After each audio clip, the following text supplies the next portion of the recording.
Bien, In buenísimo. progress.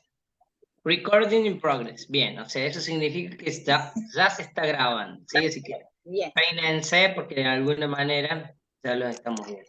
Bien, muy bien. Arrancamos desde acá donde habíamos quedado. La verdad que el programa, sinceramente, en algunas cuestiones, yo por ahí lo he planteado otras veces, en algunas cuestiones el programa es reiterativo o incluso también el orden de lo que va propiamente del programa, la secuencia. Bueno, uno por ahí no entiende mucho la lógica, pero ni más ni menos que lo seguimos al pie de la letra.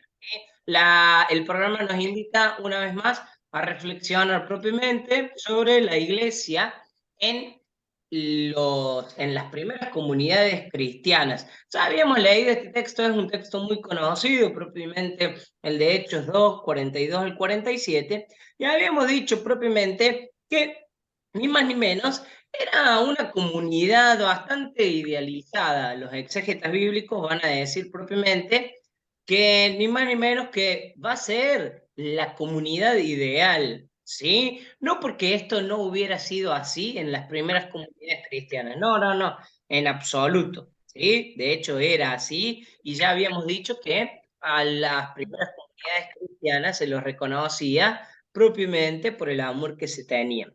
Pero ni más ni menos también es cierto que existía división, que existían peleas. Sabemos muy bien que los apóstoles en las primeras comunidades, ya con Jesús mismo, se peleaban, imagínense si no estaba Jesús en el medio de ellos, al menos en carne y hueso, ¿sí? Siempre hubo una cuestión propiamente de poder, siempre hubo también ambición, y de alguna manera esto iba a quedar reflejado en las comunidades. Sin embargo, está bueno reconocer propiamente que desde Pentecostés, ni más ni menos, que estos primeros 12 seguidores de Jesús, estos primeros 12 llamados, recordemos que estaba Matías suplantando a Judas, ni más ni menos que van a ser testigos valientes de la resurrección del Señor y de la salvación, de la buena noticia de Jesús. Fíjense que una de las características propias de esta primera comunidad cristiana, en primer lugar comenzando con los 12 y después multiplicándose, es que van a, de alguna manera, continuar la misión salvadora de Jesús. ¿Sí? En medio de muchas dificultades, los apóstoles no solamente que van a predicar la palabra de Dios, sino que además también lo van a acompañar los prodigios. ¿Sí? Van a decir las escrituras que incluso hasta en la sombra de Pedro se curaban los enfermos, ¿no? Cuando pasaban, cuando caminaban, la gracia del Señor los acompañaba. Y de alguna manera, ni más ni menos que van a ser ellos los testigos valientes que van a continuar la misión de Jesús. La mayoría de estos primeros cristianos y propiamente, particularmente todos los apóstoles, van a entregar su vida, no solamente que van a ser perseguidos, sino que van a entregar su vida dando testimonio de la buena noticia de Jesús. En particular, sí, no sé si alguien habló. No, se me cayó el celu. Ah, bueno, uy, bueno, esperemos que esté bien el tema entonces. En particular, en Hechos de los Apóstoles se va a hablar propiamente de grandes figuras, de grandes viajes, de grandes hazañas de estos discípulos, de estos apóstoles de Jesús, pero en particular el Nuevo Testamento va a tener una fuerte impronta paulina, ¿no? Y en particular con los viajes y la evangelización de Pablo. Sabemos muy bien que Pablo va a ser aquel que va a dar testimonio hasta el confín de la tierra. Recordemos que en aquellos tiempos el confín de la tierra llegaba hasta Roma. Hasta ahí hemos conocido. Y propiamente en sucesivos viajes, Pablo irá compartiendo y contando la buena noticia. Esta primera comunidad cristiana nos invita no solo a justamente imitarlos en la caridad, en el amor, en la celebración de los sacramentos, sino que también nos invita propiamente a la valentía propia de los hijos de Dios en el Espíritu para poder anunciar la buena noticia hasta el fin de la tierra. La iglesia como cuerpo y misterio nos invita a pensar, en primer lugar, que la iglesia es mucho más que una institución. Van a ver que cuando generalmente hablamos de iglesia, ni más ni menos que muchas veces se la toma solamente la iglesia como una institución. Y fíjense, de alguna manera, ni más ni menos que si nosotros tuviéramos que pensar en otra institución que tenga más de 2000 años de vida,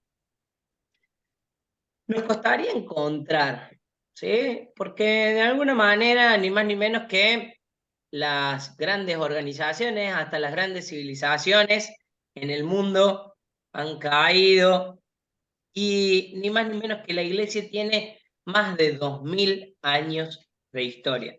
¿Se acuerdan cómo abrimos este curso con un texto de Carlos Carreto? Y decíamos ahí, si hubiera sido propiamente por los hombres, ni más ni menos que la iglesia no hubiera subsistido ni 10, 15, 20 años. ¿Qué hace justamente que la iglesia tenga más de 2000 años de vida? Y es que justamente la iglesia no es una institución humana, de eso se trata. Si hubiera sido propiamente por los hombres, la iglesia no duraba ni siquiera un siglo. Pero sin embargo, 2000 años después de la venida de Cristo a la tierra, ni más ni menos que seguimos hablando de ella, seguimos siendo parte de ella y queremos de alguna manera construir o agrandar el reino. Fíjense que la iglesia propiamente es a la vez un misterio humano y divino. Ciertamente está formada por hombres. Habíamos dicho con Carlos Carreto, pecadores del primero al último. Pero ni más ni menos que Dios nunca abandonó su plan, nunca abandonó su obra. Y es justamente ese el misterio que trasciende la institución. Y que obviamente, de alguna manera, si no somos parte, difícilmente lo podamos entender. Porque desde afuera, esta institución verdaderamente es una institución histórica con muchos errores y desaciertos. Se van a encontrar muchas veces en las catequesis o por ahí los que tenemos la oportunidad de estar en colegios en donde tenemos rehenes, no tenemos alumnos en la catequesis, sino que tenemos rehenes porque sí o sí tienen que aprobar. De alguna manera, y gracias a Dios que también nos enfrentamos con un costado crítico de nuestros adolescentes, ¿no? Muchas cuestiones de preguntas y dudas relacionadas con estos errores históricos y desaciertos de la iglesia en la historia de la humanidad, ¿sí? Los chicos van a preguntar sobre las cruzadas, sobre la Inquisición, sobre el papel de la iglesia propiamente en el descubrimiento de América, ¿no? Y hay cuestiones que, de alguna manera, no podemos tapar el sol con un dedo. Hace algunos años tuve la posibilidad de visitar el Museo de la Inquisición en Cartagena de Indias, ¿sí? En Colombia. Y realmente era impresionante ver, estaban todas las causas propiamente por las que había personas que habían muerto, ¿no? Entonces estaban, bueno, salía el nombre, el apellido, salía también la fecha, y decía, por ejemplo, bueno, quemada por bruja o hechicera.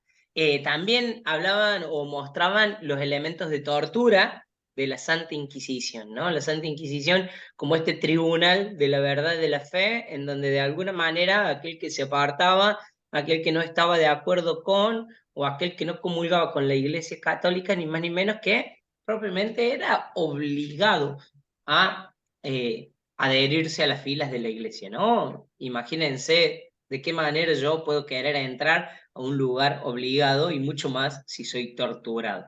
Indudablemente que eso no es propiamente de Dios, ni tampoco puedo hoy, aunque sea una cuestión histórica, hoy no puedo defenderla ni justificarla, ¿no? Muchas veces se han hecho grandes atrocidades propiamente en nombre de la fe. Pero la iglesia no son solamente errores y desaciertos históricos. Tenemos un montón de aciertos. hemos hecho mucho bien a lo largo de estos 2000 años. Y verdaderamente, vistos con los ojos de la fe, la Iglesia es una institución que trasciende la historia. No estamos de alguna manera atados al lugar y al tiempo. Lo trascendemos porque verdaderamente Cristo ha hecho una unión inseparable con la Iglesia y ha hecho una unión inseparable con nosotros mismos. Es Jesús mismo el que se compromete con nosotros, el que dio hasta su vida, ni más ni menos. Es aquel que no nos abandona, el que verdaderamente sigue siendo la cabeza de esta institución.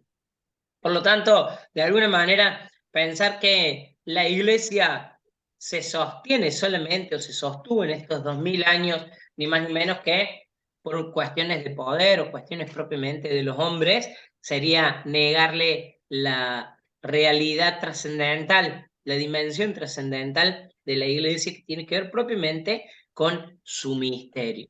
¿Sí? Fíjense cómo de alguna manera ni más ni menos, tal cual como lo leíamos en Corintios 12, del 12 al 27, es una lectura que ya habíamos hablado. Cristo mismo nos invita a ser miembros de su cuerpo. Y esta realidad de comunión no anula la diversidad de los miembros.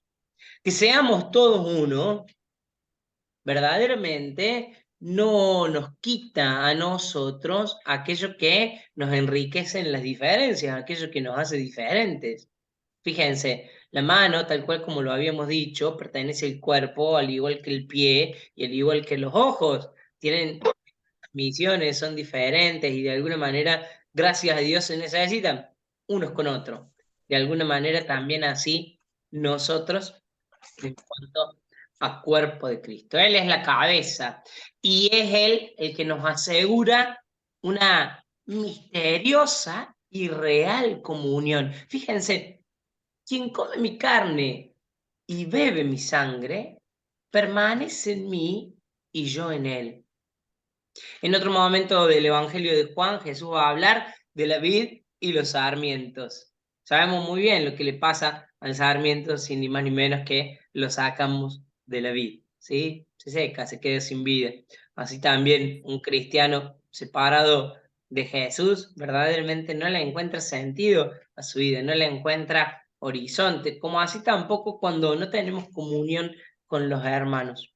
E incluso también podemos pensar en tantísimos religiosos y religiosas que han consagrado su vida propiamente a vivir, entre comillas, en soledad, como los ermitaños, por ejemplo, o algunos monjes y monjas que tienen realidad de clausura, y sin embargo, no es que están separados de la iglesia en absoluto, ellos son el alma de la iglesia, son aquellos que sostienen a la iglesia con su oración, con su contemplación, y ni más ni menos que nos invitan una y otra vez con sus oraciones a la comunión con el Señor. Todos nosotros en Jesús, primero a través del bautismo y luego ni más ni menos que en la Eucaristía, formamos verdaderamente un solo cuerpo. Ese solo cuerpo que va a dar ni más ni menos que el testimonio de unidad al mundo, ¿sí? ¿Qué hace que estos que de alguna manera creen en Jesús se amen? Y es que somos uno y no podemos ser indiferentes a la realidad del hermano. ¿Se acuerdan cuando nosotros hablábamos y decíamos de alguna manera en el verano cuando estamos con ojotas y nos golpeamos el dedo chiquito con la pata de la mesa, nos dolía ni más ni menos que hasta el último pelo de la cabeza? Así también es la realidad del cuerpo de la iglesia, ¿no? Y ahí también trasciende propiamente el misterio de la iglesia. Aunque nosotros no lo veamos, todo lo que nosotros ofrecemos, todo lo que nosotros oramos, todo lo que de alguna manera nosotros ni más ni menos que ofrecemos, rezamos, nos alegramos, también se alegra el cuerpo de Cristo. Y así también sucede con el pecado, ¿no? Muchas veces el pecado individual, el pecado particular, que uno piensa que no tiene trascendencia por ahí en los otros, ni más ni menos que es el dolor de muchos en el cuerpo de la iglesia. Insisto, aunque no lo veamos materialmente, espiritualmente, unidos en un solo cuerpo, también repercute, ¿sí? La unidad del cuerpo, como decíamos recién y como hacíamos la aclaración, de alguna manera no viene a abolir la diversidad de los miembros. Gracias a Dios que somos diferentes. El Espíritu Santo, que hace un par de semanas hemos recibido, nos invita ni más ni menos que a la diversidad de dones, a la diversidad de carismas. Y el Papa Juan XXIII, cuando hablaba propiamente de la iglesia, cuando hablaba de los dones, cuando hablaba de los carismas, decía, la iglesia propiamente es como un gran campo de flores, que ni más ni menos tiene un montón de colores, un montón de aromas, pero que en su conjunto es hermoso, es maravilloso. Ni más ni menos de eso se trata propiamente la diversidad de los miembros en el cuerpo de Cristo, ¿sí? Cristo es la cabeza y de alguna manera, fíjense, ni más ni menos que todos los misterios que celebramos en nuestra fe, todos los misterios que de alguna manera, ni más ni menos que vivimos, testimoniamos o queremos vivir, van a estar integrados al misterio de la vida de Cristo. Van a ver que de alguna manera algunas, entre paréntesis, nuevas iglesias, ¿sí? Vamos a ver en un ratito, vamos a charlar sobre la unidad de las iglesias, la unidad de los cristianos. Van a ver que hay algunas religiones o propiamente algunas nuevas iglesias que no lo tienen como cabeza Cristo, ¿sí? Y por eso tampoco la iglesia los va a poder reconocer como hermanos, ¿sí? Porque formamos un solo cuerpo en Cristo, en donde Él es la cabeza. Y de alguna manera Él es el que nos une, Él es el que nos sostiene, Él es el que nos sueña, ¿sí?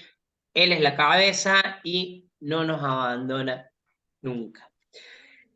El programa nos invita a hablar y a compartir propiamente las notas características de la iglesia. Las notas de la iglesia son 4. La iglesia es una, santa, católica y apostólica. En primer lugar, la iglesia es una porque tiene un solo Dios, es un solo Señor, es una sola fe. Fíjense, formamos un solo cuerpo.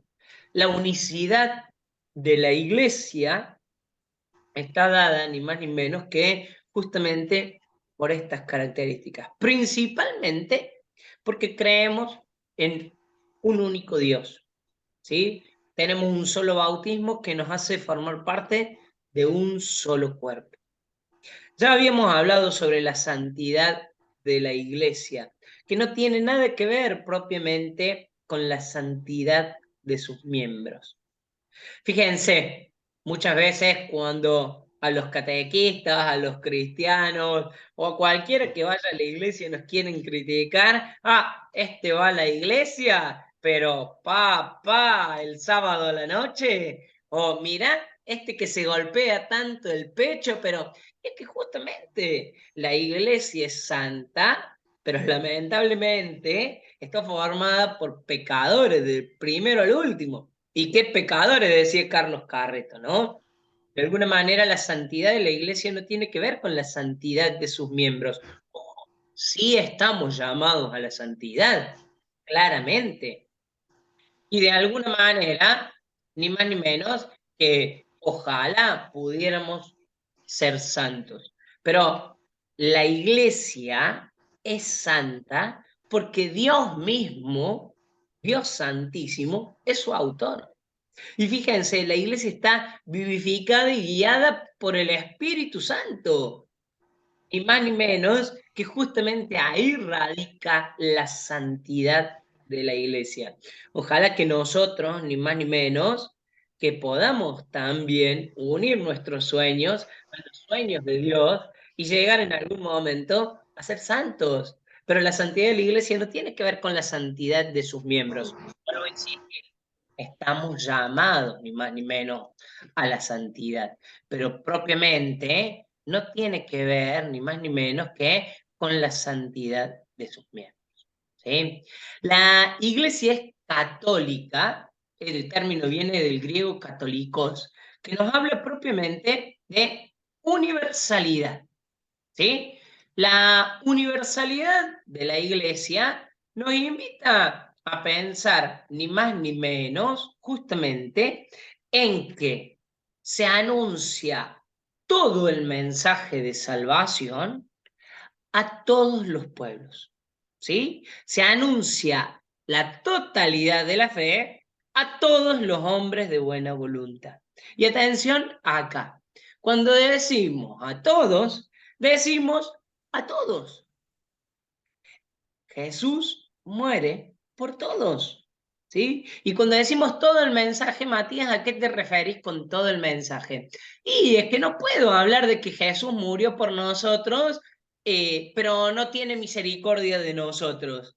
Ahí sería de alguna manera, justamente, cortar un poco el mensaje, separarlo. ¿Sí? El mensaje y la totalidad de la fe nos invita a pensar en un Dios que nos elige, que nos llama, que nos perdona y que nos salva también, que entrega su vida por nosotros para salvarnos, ni más ni menos, ¿sí? No es que por grupitos voy a ir contándole partes o voy a ir diciendo, bueno, a vos Jesús te da esto, a vos te da esta partecita, ¿no? No, y el mensaje es a todos, ¿sí?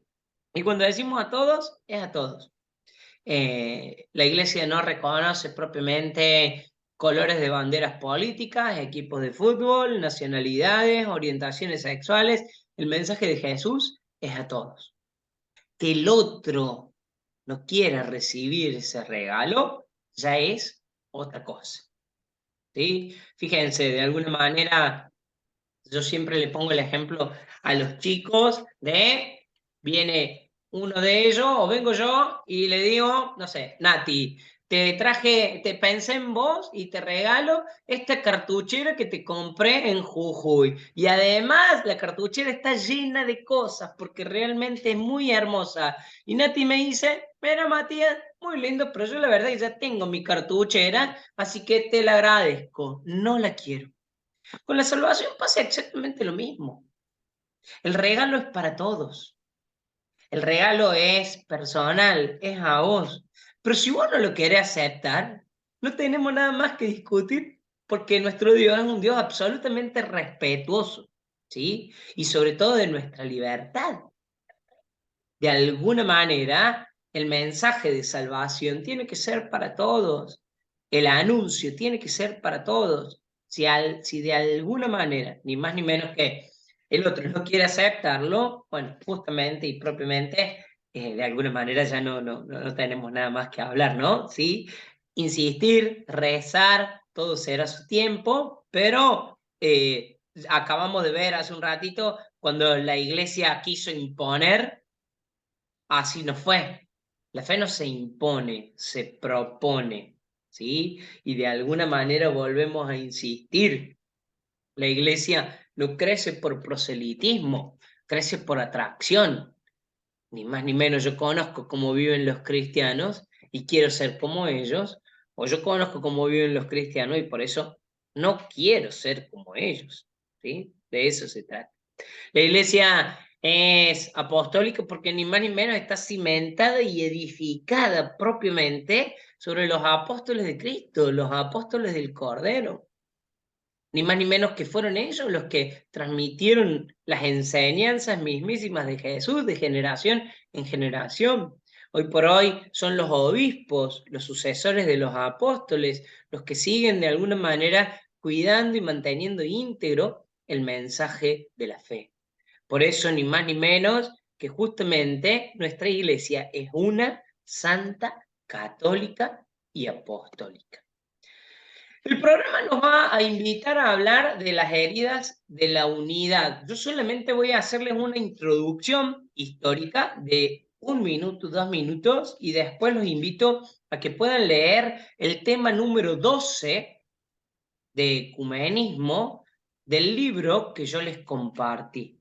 ¿sí? Ahí está bien explicado de alguna manera, ni más ni menos que lo que queremos compartir en este momento. Ecumenismo, ni más ni menos que nos va a invitar a pensar, ecumenismo propiamente significa tierra habitada, ¿sí? Eso es lo que significa ecumenismo. Y nos invita a pensar ni más ni menos que el mundo entero es la casa de todos, es el lugar en donde podemos vivir como hermanos. Llevándolo propiamente al ecumenismo cristiano, nos invita a pensar ni más ni menos que propiamente en el poder vivir, en el poder entrelazarnos con, en el poder unirnos, en el poder ser uno, ni más ni menos que con otras iglesias cristianas. Lamentablemente, si estamos hablando de división, o si estamos hablando ni más ni menos que de volver a unir, es porque en algún momento eso se rompió. La Iglesia Católica tuvo dos grandes cismas, dos grandes separaciones. Uno se dio en el 1054, donde se separan propiamente la Iglesia de Oriente y la Iglesia de Occidente. La Iglesia de Oriente, la Iglesia romana, la Iglesia que tiene como cabeza al Papa, y la Iglesia de Occidente, que en ese momento, de alguna manera, tenía a la cabeza al patriarca Miguel I, Cerulario, ¿sí? El patriarca de la Iglesia de Occidente es propiamente el titular, el primero de la Iglesia ortodoxa de Constantinopla. ¿Sí? Ni más ni menos que propiamente nos van a invitar a pensar justamente que el patriarcado de Pedro en Roma y el patriarcado de su hermano Andrés en Constantinopla, lo que hoy conocemos como Estambul, ni más ni menos que propiamente van a entrar, por algunas cuestiones históricas, van a entrar en conflicto. El cisma se va a dar a cabo en 1054, pero les cuento algo. Lamentablemente respondió más a una cuestión política y de poder que una cuestión propiamente doctrinaria, ¿sí? Los de la Iglesia de Oriente y los de la Iglesia de Occidente empezaron a pelear, fíjense ustedes, por los usos de las estatuas, las imágenes o los íconos. Después empezaron a pelearse por desde dónde venía el Espíritu Santo. La Iglesia de Occidente va a decir que solamente venía del Padre, y la Iglesia de Oriente, propiamente la Iglesia romana, la Iglesia de la que nosotros profesamos la fe, va a decir que el Espíritu Santo procede del Padre y del Hijo. También había alguna cuestión propiamente con el celibato de los sacerdotes, ¿sí? Pero vuelvo a insistir, en realidad ni más ni menos que respondían a otros intereses, a otras cuestiones. Y en el 1054 se separan, se pelean y se excomulgan simultáneamente, ¿sí? El Papa León IX con el patriarca Miguel I se excomulgan unos a otros. Y es ahí cuando Pedro y Andrés se separan. El patriarca de Constantinopla, sucesor de Andrés, y el Papa, sucesor de San Pedro, el Papa León IX, hermano de Andrés, ni más ni menos que se separan. Esa es una de las grandes heridas propiamente de la Iglesia Católica. El otro gran cisma se da en el 1517. ¿Sí? Miren, me avisa Zoom que estamos a 1 minuto de cortar la comunicación. ¿Sí? Nos volvemos a unir en el mismo link cuando se corte, así de alguna manera, ni más ni menos que retomamos con la clase y hasta las 12, yo creo que sí, 12:05, 12:10, vamos a estar, ¿sí? Bueno, se está cortando el Zoom, nos vemos en